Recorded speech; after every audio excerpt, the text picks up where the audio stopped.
যদি আমি শেকড় না চিনি তাহলে আমি অন্যকে উদ্বুদ্ধ করবো কীভাবে, আমি বৃক্ষ হয়ে দাঁড়াবো কী করে? একজন লেখক হিসেবে, কথাশিল্পী হিসেবে আমার তো ওই শেকড়ের সন্ধান সব সময় থাকতে হয়। তারুণ্য সব সময় আমি মনে হয় যে আমি অনেক কিছুই লিখতে পারিনি, আমার অনেক কিছু লেখা বাকি রয়ে গেছে, অনেক লিখতে হবে, অনেক লিখতে হবে।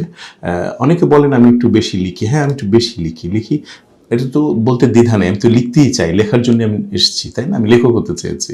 তো নাস্তার নেমে তো ঘোমটা দেওয়ার কোনো মানে নেই, সুতরাং আমি লিখছি।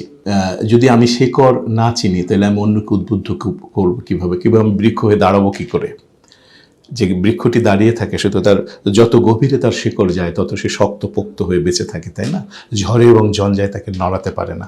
তো সুতরাং একজন লেখক হিসেবে, কথাশিল্পী হিসেবে আমার তো ওই শিকড়ের সন্ধান সব সময় থাকতে হয়।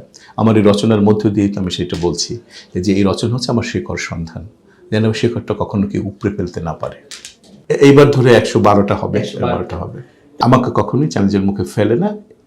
এখন হচ্ছে কি, একটা রাস্তায় অজস্র পথিক যাত্রা করে, সবাই কিন্তু যাত্রা করে, কিন্তু প্রত্যেক পথিকের ডেস্টিনেশন, দৃষ্টিভঙ্গি, বিচার, তারপর হচ্ছে তার রুচি, তার সৌন্দর্য, তাই না, একদমই আলাদা।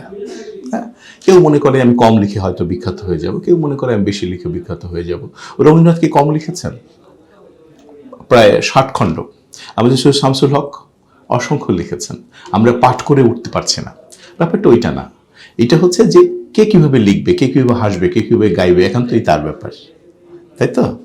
সেটা হচ্ছে চলছে।